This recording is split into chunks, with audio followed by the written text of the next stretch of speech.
لیکن کرنا چاہیے۔ السلام علیکم۔ اپن نے استخارہ کر لیے اور پھر مطلب اس کو ایسا یس نو ایسا سمجھنا کیسا اس کو کہ یار یہ یس بول رہے یا نو بول رہے، ایسا تھوڑا کیسا آنا سمجھنا؟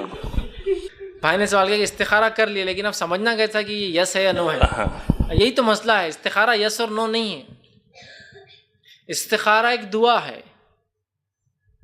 یہ دعا یقیناً تقدیر کو بھی نہیں بدل سکتی، لیکن یہ عاجزی کرنے سے بندہ اپنے رب کو بڑا مانتا ہے، اپنے چھوٹا ہونے کا اظہار کرتا ہے، تقدیر پر اپنے ایمان کا دعویٰ کرتا ہے، اللہ اس کا جو تو کریں گا وہ تیرے طرف سے بہتر فیصلہ ہوگا، اور وہ دلی اعتبار سے مطمئن ہو جاتا ہے، اور پھر اس کے بعد کہ ہر کام میں اپنے رب کی رضا مانتا ہے۔ تو لہٰذا آپ کو استخارہ کرنا ہے۔ اس کے بعد آپ نہ اور ہاں کے بیچ میں تو مشورہ لیجئے کسی انسان سے جو اس مسئلے کے اندر دین کا علم رکھتے ہوئے دنیا کا علم رکھتا ہے، اور اس کے بعد توکل کر کے اس کام پہ چل گزریے، یہی استخارہ ہے۔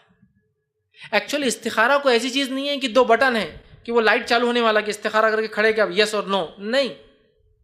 استخارہ ایک طرح کا عمل ہے کہ اللہ آگے کیا ہونے والا میں نہیں جانتا ہوں، تیری ذات ہی ایک ذات ہے جو سب کچھ جانتی ہے آگے کیا ہونے والا، تو ہی خیر کا دینے والا، تو ہی شر کا دینے والا ہے، اس مسئلے میں میرے لیے خیر کر دے اب جو میں کرنے والا ہوں،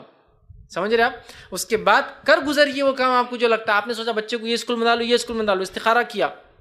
دل ایک طرف مائل ہوا نہیں ہوا، لیکن دنیاوی اعتبار سے کیا دکھ رہا ہے، ادھر کی اپنی فائنینشیل سٹیٹس نہیں ہے فیس بھرنے کی، ادھر کی اپنے وہ بھی ہے، چلو کسی انسان سے بھائی صاحب آپ علم رکھتے ہیں اسکولوں کا، اس کا ذرا مجھے بتائیے، انہوں نے کہا یہ ہے، تو آپ پختہ ہوتے جا رہے ہیں۔ ایک طرف آپ کا دل تھا فائنینس کی وجہ سے آپ سیکنڈ اسکول میں جاتے، فرسٹ مہنگا تھا، اس کے بعد کسی آدمی نے بولا وہ سیکنڈ اسکول زیادہ اچھا ہے، پڑھنے والے بچے تو کہیں بھی پڑھتے بھائی، کوئی ضروری نہیں بہت اچھا اسکول، جہاں بھی آپ ڈالے، آپ نے کہا نہیں یہ بات بھی اچھی دکھ رہی، پھر آپ نے سوچا نہیں سیکنڈ اسکول بیٹر ہے، عزم کر لیجئے، پختہ ارادہ کر لیجئے اور چلے جائیے اسکول میں ڈال دیجئے بچے کو، اب جو بھی ہو اللہ کی طرف سے۔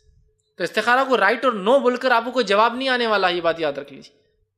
بہت سارے لوگ اسی میں ویٹ کر کے 3 4 مہینے سے ویٹ کرے استخارہ کا جواب آنے، اور مسئلہ بہت بڑا نہیں ہے، ایسے کئی ڈیسیجن دن میں لینا ہے نا۔ پھر ایک آدمی جو مینیجریل پوزیشن پہ 50 ڈیسیجن دن میں لے رہا، اب کتنے استخارہ کریں گے، سمجھ رہے؟ لیکن استخارہ وہ معاملے میں جہاں دل پریشان ہوتا ہے، تو جب انسان دعا کرتا ہے تو اللہ کو کارساز بنا کے مسئلہ چھوڑتا ہے، اللہ بس اب تو سب کچھ میں نے کر لیا،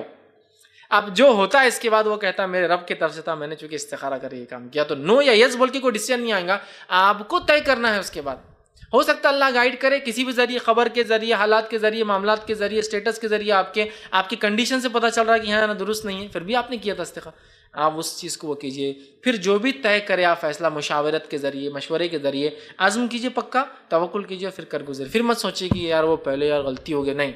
وہ سب صحیح تھا اس لیے کہ آپ نے اللہ سے رہنمائی طلب کر کے وہ کام کیا تھا۔ لیکن ایسا یس یا نو جیسی کوئی چیز نہیں آنے والی ہے اس کے۔ ہو سکتا دل میں کبھی بات آئے، پاسبل، خواب بھی کبھی آ جا، پاسبل، ضروری بالکل نہیں، سننے سے ثابت بھی نہیں کہ ایسا ہوتا، لیکن ہو سکتا ہے اللہ ایسی بھی رہنمائی، دل میں بات آ رہی ہے نہیں یہی کرنا چاہیے، یس گو آن، دل میں تھا یہی کروں، پھر بھی استخارہ کیا، چلو اس طرف بڑھتے ہیں۔ اب اللہ کی مدد ہے، چونکہ آپ نے اللہ سے مدد مانگی اور رہنمائی مانگی ہے، دعا کی، آپ کر گزریے، اس کے لیے کوئی یس یا نو جیسا رپلائی نہیں آنے والا۔